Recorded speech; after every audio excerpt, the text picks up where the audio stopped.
Hi, everyone. I'm Stephen Michael Smith, and welcome to a Friday evening chat on our Music and Performing Arts at Shelter Rock page. Shelter Rock is the Unitarian Universalist congregation of Shelter Rock in Manhasset, New York. Last spring, we inaugurated a series of chats to stay connected and to get to know each other and to share music. And we had chats until about July. And as the weather got warmer on Friday evenings, I thought, well, people probably want to be out in their gardens and bicycling and enjoying the sun. And I also thought, well, this may not last. This COVID thing probably will pass. It's summertime. And once we're into the fall, we'll probably be back to life, our life as it was before. So we'll just see what happens with the chats. Well, here we are. It's the end of October. Life is still very much in the lockdown. And so we are going to continue our chats, which for me is at least a little bright light during this COVID time. So I'm really pleased to welcome Ken Hughes with me tonight. Ken is someone, if you're involved with Shelter Rock, you certainly know him. Usually he's got a guitar in his hands and is playing music or is some way music oriented. Otherwise, he might be involved in RE. But anyway, Ken, welcome. Thanks, Stephen. Thanks for inviting me to participate in this chat. It's really been a nice opportunity for me to think about music and think about Shelter Rock and a chance to share. I really appreciate the chance to share. So I was going to ask you how your life is impacted and different now. You're an educator professionally, and you do a lot of music. How has your life changed in the last 8 months? Yeah, really amazing, right? So in March, we just sort of we said, okay, you guys are going home, and you're going to learn how to do Google Classroom. And to be honest, the spring was a rough go, trying to figure out how to navigate websites and provide material that might seem, interesting or engaging to kids who you no longer were going to be able to see. It's been a little bit better, coming back to work in September this year, because we're all a little more familiar with all of that technology. And I'm also at work. I also go into the school building. I don't see too many students, right? There's a classroom with maybe 9 students in it, and everybody's wearing a mask, but at least we're all in the same classroom together. And there are most of the students still at home, but we go on meetings. We go on Google Meets.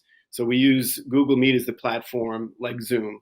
And so every day I have 3 classes or 4 classes that are on the computer, but live, synchronous, with students who are at home. And then I push into classrooms. I go into classrooms because children don't leave their classroom.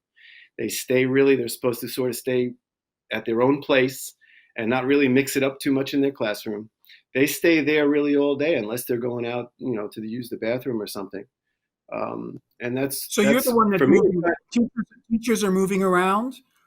Yeah. I'm a music teacher. The 2 music teachers in my school, the art teacher and the 2 phys ed teachers, all engage the students. Well, the phys ed teachers see the students outside, which is safe, and so that's the best thing for them to do. But the visual arts teacher and the 2 music teachers push in, and it's kind of like full circle, because when I first started teaching music, I had a cart and my guitar slung over my back, and I would push into classrooms because I didn't have a classroom for the first 5 years or so when I was teaching music then. Yeah. So how about making music? How has your life been impacted as a musician? Technology, I feel at least comfortable enough to be able to produce some music on the computer. And, when we got locked down, my blues band and I, we tried to, share some video together and see if we could put together some non-synchronous, performances, right? That was a little challenging, but it was a different sort of product, right? So, it's still a chance to make music. And at Shelter Rock, Dan Pratt does this jazz ensemble, and we still continued to meet. We tried to use an online platform for producing music, recording it up in the cloud. And then we went to trying to use our phones and, video ourselves, and we put it all together in those multi-screen presentations. And we started doing that. But over the summer, with my blues band, for example, we've gone out to play. We went out and with our battery powered amplifiers and found a spot. Tom lives in Williamsburg. We found a spot down there, and we set up and we played. We've done that 3 or 4 times since the end of August. We wear masks unless I'm singing something, unless Tom's playing harmonica, he puts his mask back on. And the people down there, it's really great. People there have a wonderful community, good sense of community. People stop and listen for 20 minutes. People with their kids stop and listen. We get a really great feeling to be able to play live, of course. And people, we work for tips. We're busking. So that's all great, man. That's what the old blues guys used to do in Chicago, right? They used to busk until it was time to go play at the club. They would busk on the streets in South Side of Chicago. So this has been kind of joyous to be able to get out and play together. I think this Sunday, the jazz ensemble up at Shelter Rock is going to try to do a little rehearsal in person. Well, I'll tell you in news now. No, it's the weather. It's going to be 53 degrees and possibly rainy, so that's been canceled. But that's another topic. So it's not happening. But I think that's also part. Yeah, but I also think that's part of trying to make music now. A lot of groups are trying to make music outdoors, but obviously, as it gets colder, that's an issue, and you can't depend on the weather. So it's all part of this time of being free and open and seeing what the universe gives you and moving along the best you can, right? So Ken, tell us a little bit about you and the guitar and how you came to play the guitar and your relationship with the guitar. Were you a young kid when you first started playing, and how did it all happen? Yeah, I was. So, it was a great chance to think about, how music was important to me when I was a kid. I got this little box that was about the size of a MacBook. It was a little portable record player, and somebody bought me, this 45. So I was listening to Winchester Cathedral. Tell people what that is. You might have to tell people what that is. This is a 45 record, right? So you put it on a turntable, and you. What's a turntable? Listen, man, I think our crowd's hip to a turntable. So yeah, the song, I played it obsessively, right? Because I was born in '62. The end of '62, the song came out in '66. So I was 3 or 4 years old. And when you're 3 or 4 years old, you can listen to something obsessively, right? So my poor sister, whose room was right next to mine, she had to listen to it, over and over. And this is not my first copy of Winchester Cathedral. Somehow that first copy went missing. So nobody ever found it again. But music, I listened to. Wait. You have to tell us. Then how do you have that? How do you have that in your hand? So my family, my extended family. I lived in an apartment in Astoria. I grew up in Astoria, and my grandparents lived downstairs in the same building. And I spent a lot of time with them. My mom worked during the day. My dad was working during the day, and I'm sure it was one of my grandparents. I'm thinking it was one of my grandparents. They found out that this record was missing, and they took me up to Bobby's Beat, which was the record store up the block. And for, I think they were like 79 cents, right? And they got me another copy of this, I'm sure. My sister was so happy to see me, and hear me playing this again, after she had gone through the trouble of hitting the incinerator with it or whatever. But, I still have my 45s, and music was really, really important. As I was growing up, I was listening, to my sister had all these Beatles albums, and I was, obsessed with the Beatles as I grew a little bit older. And I think my mom was probably paying attention by the time I was a teenager. I wanted to play guitar. So pretty sure she found the guitar, but it was a made of composite, wood plastic composite guitar. It was about $25, and it came in a vinyl bag. And and my parents got me lessons with Kevin Allen, and Kevin was the quintessential Astoria guy, because he made a living playing weddings and giving guitar lessons. Everybody in Astoria took lessons from Kevin. If they didn't, there was another guy over on 30th Avenue. But Kevin really gave lessons to few generations of guitar players. So I had a relationship with Kevin that lasted, my entire life now, because a couple of years ago I went back and took a few months of lessons with him. And when I say quintessential Astoria guy, he didn't go to college, but he's brilliant. He gave me a great background in harmony. I went through a couple of books of Mel Bay guitar with him, and he had me buy the Mickey Baker guitar book. And Mickey Baker had all the guitar chords and exercises worked out. And this other really important book that I had, this Warren Noon's guitar method, which had 13 sequenced blues. So essentially the first one was just 3 chords, and you play along, 3 chords, go back to Kevin next week and do your Mel Bay and then play that. But by the time I was finished with that Warren Noon's book, there were all these substitutions and chords and stuff. And Kevin was really, good, and drove that home that, you had to learn that stuff. And my guitar playing, I owe a lot to him. I owe a lot to my family. And then thinking about it, I owe a lot to my peers. So, Astoria was it was 1970s in New York City, man. It was a rough place, right? There were no music lessons in my schools that I attended. But my friends were also a big part of the way I learned and supported my musical interests. I went over to a friend's place after school, and this is high school by now. And his older brother had bought this album, this Double Dose album, Hot Tuna. And Hot Tuna, still around today. These guys are 80 years old, and they're still playing. So the Hot Tuna album had 4 sides. 3 of them were electric, and they were loud electric stuff, very aggressive.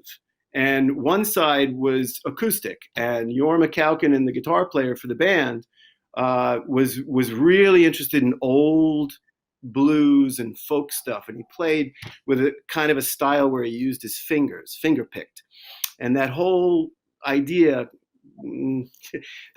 comes from a style of music called Piedmont Blues, which is a finger style that came out of the Southeast. In South Carolina, Reverend Gary Davis played on the street, and he developed a style with the finger picks on two fingers.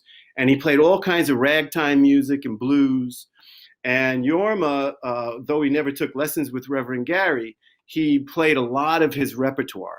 And on this album, Double Dose, I heard this version of Wine and Boy Blues, which is a Jelly Roll Morton song.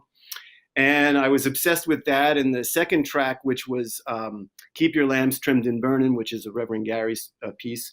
And I had to go out and buy it. So when I was in high school, I bought a double album, which probably cost $12 or $15, just to have that one side. And that's really the thing that I first got interested in playing.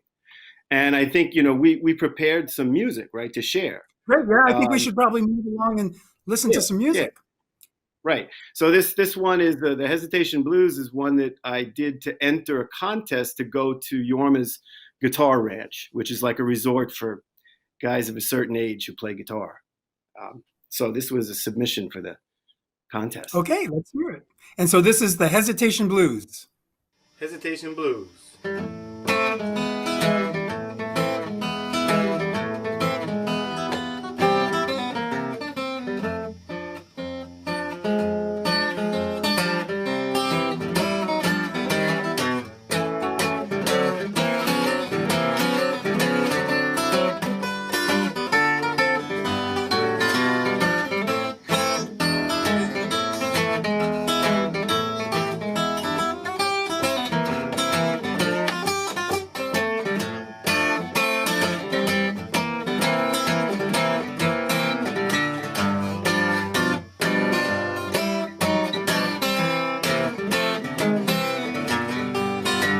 nickel is a nickel, a dime is a dime. Need a new girl, she won't mind. Tell me how long do I have to wait? Can I get you now, Lord, must I hesitate? An eagle on a dollar says, in God we trust. Yes, you say you want a man, but you want to see that dollar first. Tell me how long do I have to wait? Can I get you now, Lord, or must I hesitate? If a river was whiskey and I was a duck, you know I swim to the bottom, but I never come up. Tell me how long.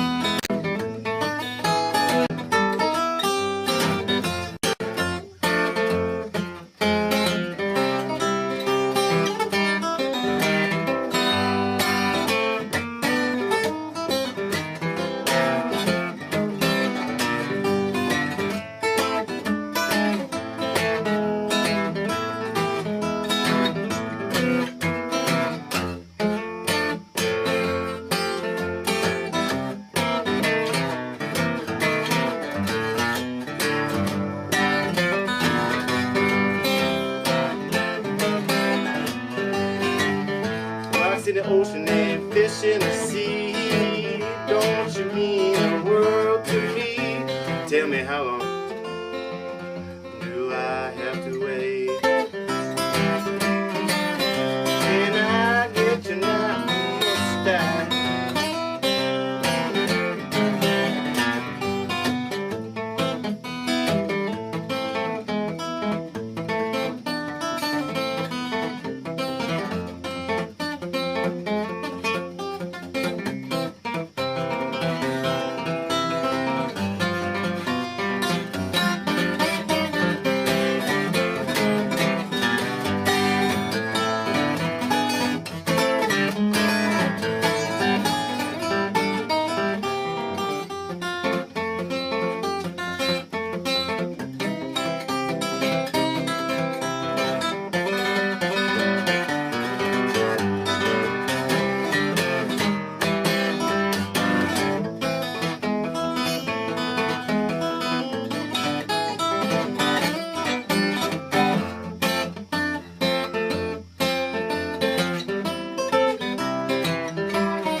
Hesitation stockings, I got the hesitation shoes. In the morning, Lord, I got them hesitation blues. Tell me how long do I have to wait? Can I get you now? Must I hesitate? Can I get you now? Must I hesitate?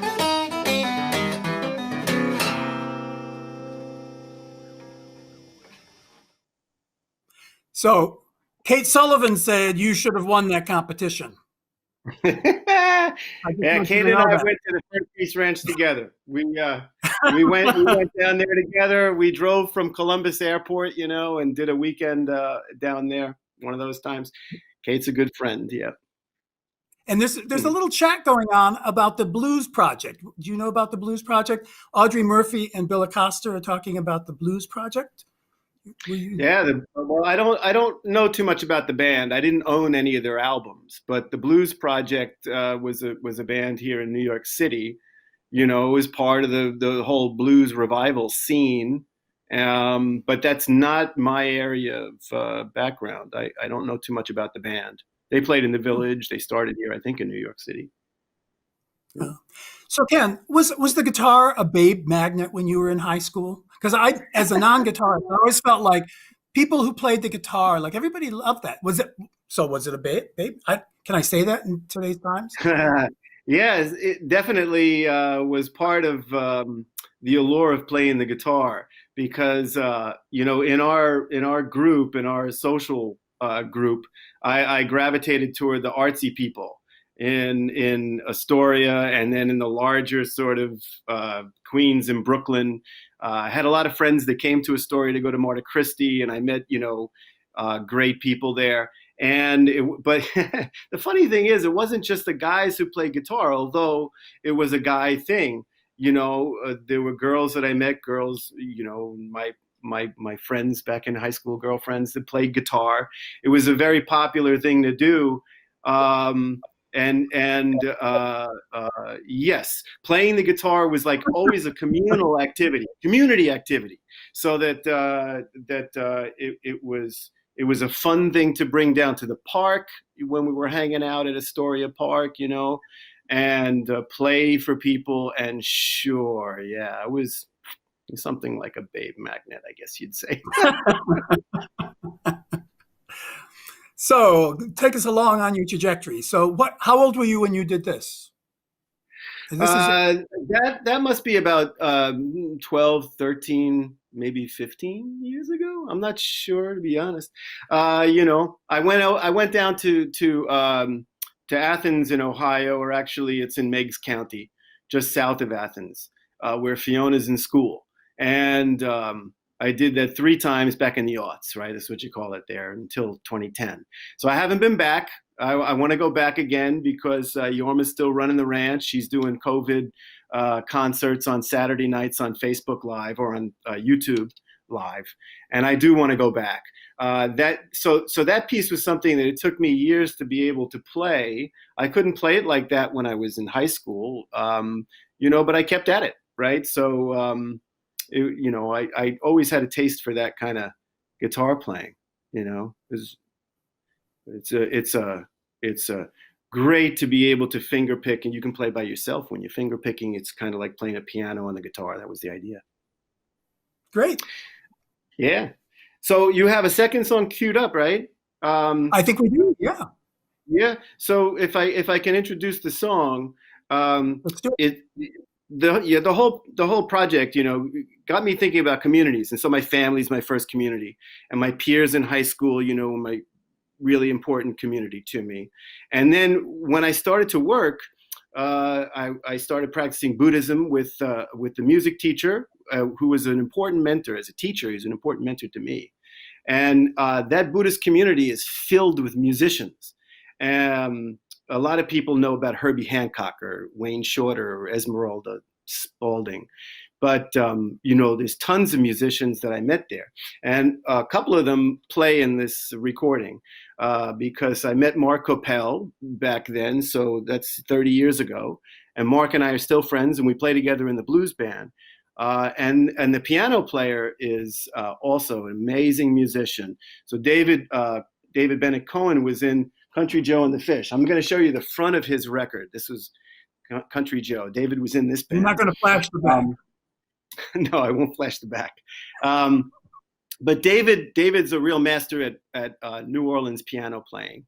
And so I always feel really grateful. The music is always part of a community for me. So, when I wound up in my 20s and then in my 30s, I was producing music myself with the band and getting to play with people like David and Mark, excellent musicians, and then also working. I was working, and I met Hugh Gower. Hugh's a terrific guitar player, longtime friend, and I met him at work. He's in this recording. And so is Jeff Haley. Jeff Haley was a music teacher that moved on from our school. He was teaching first grade in our school at the time. He's a great bass player. And so, my band couldn't make it. The East River Blues Band could not make it to this party. Eamon Condon and his wife Marceline out in Huntington invited us to play after seeing us at Chesterfield's. Chesterfield's was a blues club we used to play at in Huntington. So Eamon, this terrific Irish guy, said, "We love your band. Come on in and play." So he had this party out in his backyard for a friend of his, and I couldn't get the band to play. But these guys are so great that they, came and did this great set of music. at the party. And so I'm grateful, you know, in a sense, again, for this like community of the, you know, my friends who are Buddhists and my friends from work. And this is sort of a different period. It reflects sort of my early work period in my life. So I'm glad to And share what it. are we going to hear? What is it? We're going to hear something called Tipatina. Tipatina is the classic Professor Longhair song. Professor Longhair, you know, was a New Orleans legendary piano player. He had a really distinctive style. He was like the master of the New Orleans piano that Dr. John wound up playing, you know, and he carried on that tradition. So Professor Longhair, you know, recorded a lot of things that were released on Rhino Records and stuff like that. These are very locally produced music from New Orleans, really genuine. What's the word you would use? Regional music, right? Like Professor Longhair played that stuff, and he didn't really travel around, and nor was there an internet, right? So he was ensconced in this sort of New Orleans, you know, bar room, club tradition, and also making recordings. Alan Toussaint would produce records of his and everything. So this is a real New Orleans kind of thing, and David plays great piano on it. Great. So this is Tipatina. Let's hear it. Yeah.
Ken, I'm sorry that you're not able to see the chat that's going on because I'm discovering all the people who are secret blues. I mean, the people who I didn't know had such an interest in history of listening to the blues. Even my husband, Bill, has informed me we have a country Joe album somewhere, I guess in the city. So that's wonderful. Early on, for people who don't know, you mentioned a couple times your band. What is your and who is your band? So I I was going to the studio when I was in high school, you know, and Friday night and jamming out with friends, and I had this friend that I met at Monte Cristi. His name was Dan Cumberland. Danny and I were, you know, lifelong friends, and goes back, you know, to those high school, you know, days and everything. So fast forward, and it's around 1996, and by then, you know, I'm teaching music for, you know, 5 years, 6 years, and you know, just being a sort of a young adult. And Danny and I and our good friend Bill Acosta, you know, we're Oh, thinking, we, you know, we Bill's all, here. Bill's on this watching you. So yeah, yeah. So Bill and I have been great friends, you know, since the '80s, and so we decided, you know, hey, we need to, you know, play some music and form a band. And so we put together a few songs. And Dan was originally from Greenpoint, so he knew Williamsburg pretty well. And so he found out about this open mic at the Charleston. So the Charleston's this long bar that was there forever, and run by a guy named Benny. And we went down there for the open mic and played our songs, and then we hung out and we had a couple of Sam Adams and just listened to the other people playing. And this guy got up with a boom box, and he had a tape, you know, it was a cassette tape of Jamie Abersol. And if you know, people know what that is, that's where you have the music -1, or you have the backing track, but you don't have the lead instrument. And he played a C minor blues, like a swing C minor blues, and played harmonica. And then he played a couple of other things too. You know, three of us were just like, we got to talk to that guy. Like, as soon as he's done, man, we have to talk to him. So Tom, we've known him ever since, you know, became fast friends. Tom is the harmonica player for the band. And, you know, we started out, the four of us, and that has to be 25 years ago, right? Almost 25 years ago, that we met there in Williamsburg. So it's really cool that we go back to Williamsburg and we play on the street, you know, now in 2020. But just as an important part of the story, Tom's girlfriend, longtime girlfriend, now 27 years, I think they're celebrating their anniversary. She introduced me to her chiropractor. Like, Tom's girlfriend had this, she said, she's so cute, you know, she's a chiropractor I go to in the city and everything. So I'm going to bring her down to a gig. So we wound up having gigs at the Charleston, and Karen came down, and, you know, I didn't get a chance to talk to her. You know, it was a whole funny thing. My buddy, Yo Kano, you know, was there, and we went up and got pizza. He's blind, and so asked me, you know, Ken, let's go get some pizza. So I didn't get a chance to talk to Karen too much that first night, but she was a sport, you know. She got up and played cowbell, and we wound up. She's this chiropractor, that the friend, yeah. Karen is the chiropractor in that story, and so we have a band, the East River Blues Band. We decided after much discussion, you know, that our I think we have to say, I just interrupt for a second. I think most people will know, but I know some people here do not know you. That's his wife, Karen. That's how he met his future wife, Karen. Yeah. Sorry, I was make assumptions, you know, but that's right. That's my wife, who is a great musician. Yeah, that's right. So she's involved in the song that I think we queued up later. But we have the band, and we decided to call it the East River Blues Band. We play with Mark Coppell, the drummer that was in that last piece. We make an album in 2000. We call it the East River Blues Band. And one of the songs on there was that C minor blues swing. But we decided to do this weird little 3/4 time head for it, or the melody for it, and then break into the swing. So it was our first foray into original music, writing some music together. And Tom and I represented the band down in Memphis. There's a blues federation, the International Blues Federation. Their vision and their mission is to continue to bring this music forward into the 21st century, this important American music. And so they sponsor competitions. We went to a place in Teaneck. I'm forgetting the name. We competed there. I'll think of it. And we didn't win the electric band competition, but the New York Jazz and Blues Society, which I think is now the New York Blues Society, they sponsored us. They entered us in the competition, and Tom and I went down as a duo and represented the band in Memphis in 2010. And we played that C minor blues that we first heard Tom play way back in 1996. We played that together at a competition down there. So that's the next thing that's queued up. We called it Across Town, and we called ourselves the East River Blues Boys because there was only two of us. It wasn't the band. And so we played. We didn't win, but hey, it was a great experience in Memphis. We hung out for a weekend and listened to a lot of great music and stuff. All right, so this is the East River Blues Boys doing Across Town. Right. There's another song we wrote. This was on our first album. This one was called Across Town. Transit Team.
Thank you very much. All right.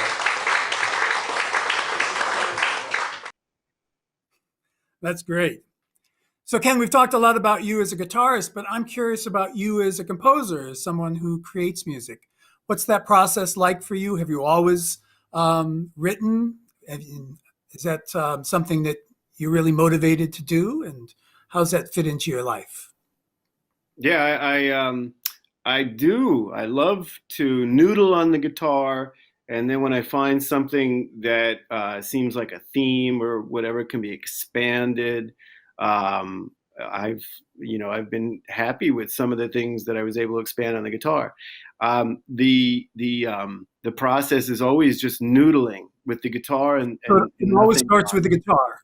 It always starts with the always guitar. starts with the guitar. Always. And I've only written one or two things that I actually like where I put lyrics to it. Right. I felt inspired enough to write, a song about Eric and about being a parent. right? And so it took me, several consecutive summers, when I would have time to sit and work on it, to be satisfied with 3 verses and a chorus for that. But usually everything is without words, right? So I've been lucky to have some friends like Evelyn Reed, for example, who was happy to write words to a song that sounded French, right? So I wrote this, piece of music that had no words. My friend Jim, said, "Man, that's a French song," and this was like 35 years ago. And then Evelyn, comes along and writes beautiful words to it to make it what it is. I think is beautiful. And same thing. It's always somebody else who can help out and put some words to it. I can't do it, but I feel okay because Jerry Garcia, one of my guitar heroes, he always said that his words were just nonsense, but he had Robert Hunter who wrote, really amazing songs. So I do Don't you like think it's a writing. completely different process? I mean, it's such a different part of the brain, I think, writing lyrics as opposed to writing the musical portion. It always surprises me that singer-songwriters have both abilities, because I think they are kind of separate. In my mind, they seem so Mhm. separate. Yeah, I think somebody like Paul McCartney is really a genius because he's got both of those things. He's written really amazing lyrics and to melodies that usually people recognize. He's a great melody writer. But yeah, it's unusual. Paul Simon, same thing. I Paul think he's Simon, an incredible guitar player, but like a lyricist. He was an English major. Garrison Keillor goofs on him, but English majors who turn their lives into something, right? So when the band was going to make an album, we decided to write, all our own music and put our own album together around 2004, 2005. I had recorded this piece of music, which I really like, but I didn't have words to it. And so my, longtime buddy and singer in the blues band, Dan Cumberland, wrote the words to what we called Subway Blues. And I can't say enough about Dan because, he was sort of the heart. He was a big part of our band. He wrote all of the songs. I provided a couple of lines to the Subway Blues, but that's it. Dan wrote all these songs that we put on the CD. So out of 12 songs, we had 10 songs that we provided, ourselves, that we wrote. And Dan wrote like most of those. Wrote the lyrics. Well, he wrote the lyrics for all of those, really. And so he's featured really nicely in the next one that we queued up, because we did a television show. Again, the year I'm thinking that the year was around 2008 or 9. But it's in Westchester, a show called Roger Z's Working Musician. And Bill Acosta was doing the website for the New York Jazz and Blues Society, and his connections always bore fruit for us. And we were able to do this really nice TV recording. Playing. And in the band for this one, though, we had to ask Dennis, and so we're pretty lucky to know Dennis McDermott, right? My cousin plays drums on this next one, and we do the song Subway Blues. But before we play it, I have to say, I was listening to Bruce Springsteen describe the arc of his life this morning on NPR, because he's got this thing on Apple TV that just came out today, and a new CD. And he talked about his 20s and his 30s as this period where you just get involved in your life and your living, right? Maybe when you're younger, you're involved in some death. And that's true. Well, Irish and Italian people go to wakes. You have grandparents who pass away, and that was my experience as well. 20s and 30s, you do all this living and doing. And then, unfortunately, in your 50s, maybe when I'm 57, you start to experience some loss. And I think that's what this year has been for a lot of people. And it started out that way for us. Right? We lost Dan. Dan had pancreatic cancer and passed away back in January. And, we took it, hard. We miss him terribly. So he's singing, and this is Subway Blues. All right.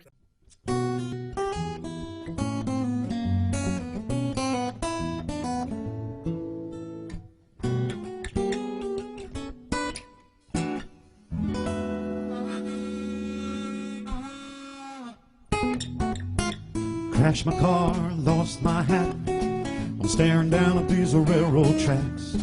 I told my baby I'd be there by 8, but the downtown train was 40 minutes late. I tell you boys, it's not an easy life. Romance on the subway on a Saturday night. I could feel her slipping away from me as I stood there cursing at the IRT. 4 o'clock in the morning in Woodside, Queens, waiting on the number 7 train. Well, her love did fade as a matter of course. She said she met another on the Iron Horse. She liked my ride, and that's a fact. But since I have no car, she ain't been back.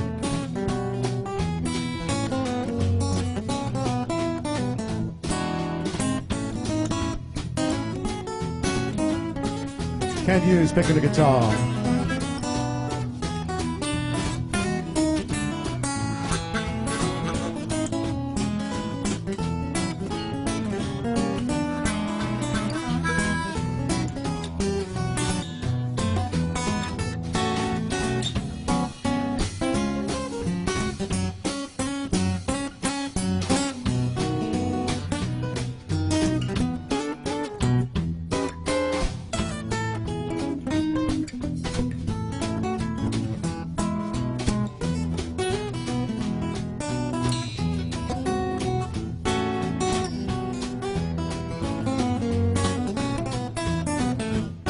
So I worked all day, I drank all night. The morning came around, I was a sorry sight. Had a king-size thirst, a shattered crown. Had to reach way up just to touch the ground. She said, come on, baby, try and understand. I was the big, strong arms of that conductor man. This train is a running, a ride on time, and I'll ride with him till the end of the line. 4 o'clock in the morning in Woodside, Queens, waiting on the number 7 train. Now listen here, boys, take my advice. Don't leave your baby lonesome on a subway at night. Or get yourself a car and save it that way, cause you can lose your baby on the MTA, or lose your baby on a train. Lose your baby on a train.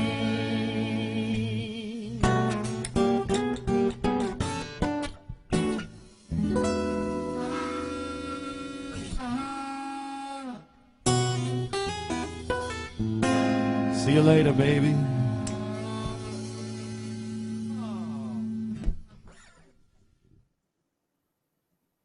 That's great. I'm sorry for your Yeah. loss. Yeah, So, Ken, thanks. we know Yeah. it is tough life. Mhm. So we know you at Shelter Rock as part of another band, right? Do you want to talk a little bit about how that all came about and where you brought your music to Shelter Rock? Yeah.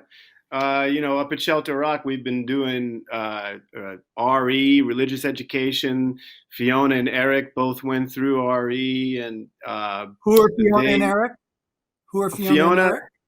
Fiona, my daughter, is 19. She's out Oh. at Ohio University, and my son is 17, is downstairs with Karin watching in the basement. Are they musical at all? Do they like music? Do they get involved? So Fiona went out to Ohio University to study musical theater. She's an amazing singer. She may change her major. She's out there now, maybe watching, and Eric is also been playing trumpet since he was in the 5th grade, 4th grade, maybe 3rd grade. Here in Great Neck, he started playing trumpet maybe in the 3rd grade, I think. Yeah. So yes, he's been playing trumpet, and he's been playing guitar now. He plays with me on Sundays with Dan Pratt and the Jazz Ensemble. So I feel that Shelter Rock, has been this community that has offered our family so much, right? Karin's in the choir with you. I don't have to tell you that. My wife, Karin, is in the choir with you. And Eric plays in the jazz ensemble with me, and I get to do it with him for another, 9 months or however long it is till he's off to school next year, right? The kids have gone through at Shelter Rock, and had, great teachers through the religious education program on Sundays. And we were able to do lots of, activities together. One of the things that they always do, Karen and the kids would go up to Star Island, which is one of the Shoal Islands, right, off of New Hampshire and Maine. And there's this big, beautiful resort up there. It's over 100 years old, right? The hotel up there that they would go to as part of the retreat for the congregation and other congregations, Unitarian, Universalist congregations. And so I went 1 year. And Karen and I were lucky to take this songwriting workshop with the women who are Emma's Revolution, and Pat Humphreys and Sandy O ran this workshop. They asked people to try to find something that seemed like they could sing it and capture, something that you could make a song from. And so this challenged me, because I can't write lyrics. And that's what I started with. I came up with this phrase, I can't write the words to my own damn song. And I went with that, and it seemed to work itself out into a song. And it perfectly sort of worked itself into a little larger idea, which is that you can't do things by yourself. You often need somebody else to help, whether it's, if you can't dance, you need somebody else to lead. And when you can't write words to your own song, you need somebody else to help you, and you can't do anything by yourself.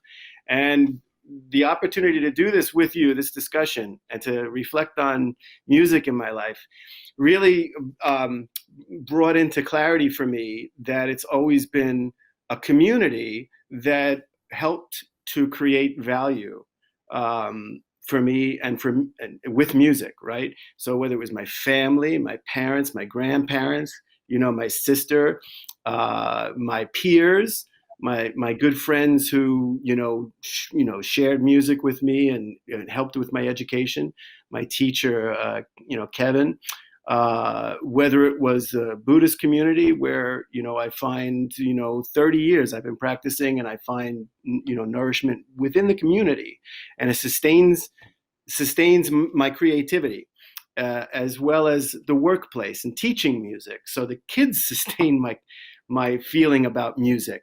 I didn't talk much about that, but teaching music to kids for 30 years has really sustained my enthusiasm for music in a way that adults can't. This is an interesting idea, but anyway, so the community at Shelter Rock gave us a chance to form a band, right? So Bob Gale, who teaches the third grade, the religious education up there, came to me and said, we ought to have a band, and we ought to play at these picnics that they have over here, And so Bob and I, and then Bruce, who plays piano, we had everybody. Bobby Perina was playing drums with us, and Bobby was still at Shelter Rock. And Karen, my wife, singing. And Evelyn, when we first started the band, singing. So we had this great band. We needed a bass player, and John Sinclair, appears in the community so that we can, create music. It's amazing. And the Any Given Sunday band, I think the name Richard Bach came up with, is, catchy enough for us. We're like, that sounds pretty good. So we have a text thread that we go to all the time. We've become very supportive and good friends. So the Any Given Sunday band has been meeting for rehearsals for, I don't know, what is this, 8 years or something like that. We've been doing it. Yeah. And we've met here at our house here in Great Neck most often. For many Friday nights, it was just a regular thing until COVID hit. And then we have Zooms that we've continued to do since March with the band members on Friday nights. So we've written some songs together. Bruce writes a song about every other day, and the band doesn't really keep up with him. He's this not is frustrated. Bruce Torf, right? Bruce Torf. Bruce Torf, yeah. Hey, I wrote another little ditty, and he'll send it over in an email to everybody, and we're just like scratching our heads. We couldn't catch up with the last 10 that he wrote, but and then we get to play for the homecoming picnic or the RE dinners, and create value again with music. So the community up at Shelter Rock has been sort of this very important, final piece of this presentation or this sharing, right? So we wrote this song. I wrote this song. I can't write the words to my own picnic, I think. This is homecoming, but it's a picnic. And they perform it. So Suzanne Viverito singing with Will and Karin. We have more singers than we could. We have amazing singers, and Suzanne also provides some choreography and anyways. And I think Colin's in this too, right? So Colin Woodhouse plays harmonica, right? So he gets up and joins us. I think I covered. No, wait a minute. There's Dan. Dan's also Ernsberger is playing mandolin. It's a big community, right? It's a great way to end the presentation. This is called, I can't write the words to my own damn song. Right, and I think you may have frozen a little bit during that. And so I just want to say again, this is You Can't Write the Words to Your Own Damn Song. And I also want to let you know the Perinas are in the house. So let's listen to it. No, no.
That's really great. It reminds me of the rooftop concert. Sorry? It reminds me of the rooftop concert and Yoko and the girlfriends, laughing or whatever. It was finished. So I see in the video, Rachel Zambino and Suzanne are singing with Karin, and I wanted to mention that I started the band with Evelyn, but it was really so important to all of us to be able to continue with Rachel and Suzanne. They were, they jumped in to be able to fill like a pretty big void for us in the band. And again, this is that same sort of theme, right? When you're in your one part of your life, you have more times you come up against a loss more often. But Rachel and Suzanne filled those shoes beautifully. So we're very lucky that they're with us. We are. And before we leave that clip, Debbie Perina was asking again when that was. Was that Homecoming 2019? I'm not going to be able to tell you that right now because I would need to go back and look through my photos library on my computer to see the date for it. But it's a couple of years ago. Yeah. Was it more than? Yeah, but it's not really recent, but pretty recent. No, it's not really recent, but I think it's about 2 years ago. I think so. I actually thought it was, as I said, September. Rachel Zampino said she thinks it's 2018, and believe me, Rachel probably would know. So, yeah. Audrey agreed. 2 years ago, Memorial Day weekend. You think it's Memorial Day? It's Memorial Day weekend too. It wouldn't be Memorial Day weekend because we would be at the retreat. That's true. It would have been bridging. This is either homecoming or bridging. Anyway, it's not important probably to a lot of people. But anyway, it's either 2018, 2019, something like that. So, it's not folks, 2019, 2018. Yeah. Not 2019? No. So I just want to tell people a little bit about what we're looking forward to in the future with Ken and the East River Blues Band. At Shelter Rock, each year, we raise money for music scholarships. And it's been going, 15, 16 years now. And we're thrilled that we are able to, last year, I think we had 2 scholarships at $3,500 or something. Anyway, over the last decade or so, we at Shelter Rock, raise money for music scholarships. This is a really challenging year because our usual plan is to have a big cabaret evening and people at Shelter Rock come out of the woodwork and sing and dance and tell jokes and carry on. And we raise a lot of money and we have a lot of fun. But obviously we can't do that this year. So what we've done is we are going to have a virtual cabaret. And as part of putting this together, Ken was asked if he and the East River Blues Band might participate.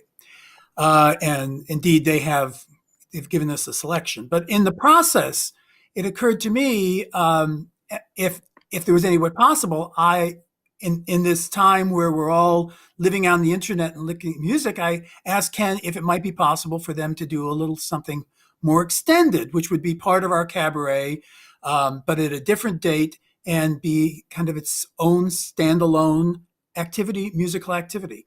So Ken, I want you to tell us a little bit about what you've planned, and we'll tell you the details. And I'm hoping this will interest you because this has been great. This is just great, and your love of music and your enthusiasm and all of that is really electric. So tell us what's next for us, for those of us who are on Facebook Live.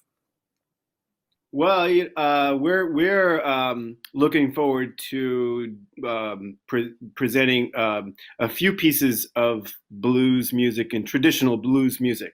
So not our own compositions, but this gives us an opportunity to look at some of the really seminal harmonica players, songwriters, and guitar players, especially from the Delta blues of the 1930s, which, those are the oldest recordings that we have. They were race records. They were recorded on small labels like Bluebird and OK and a few others, Paramount.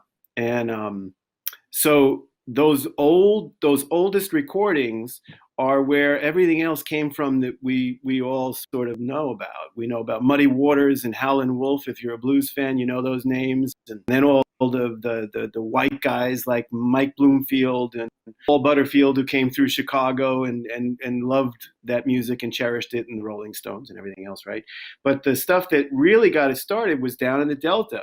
So the Mississippi Blues, harmonica players like Sonny Boy Williamson, the first Sonny Boy Williamson, who recorded in the 30s, and Robert Johnson, who many people know now, as well as some others. That we took the opportunity when you invited us to explore some of that music, and we'd like to be able to present it a little bit, give it a little context.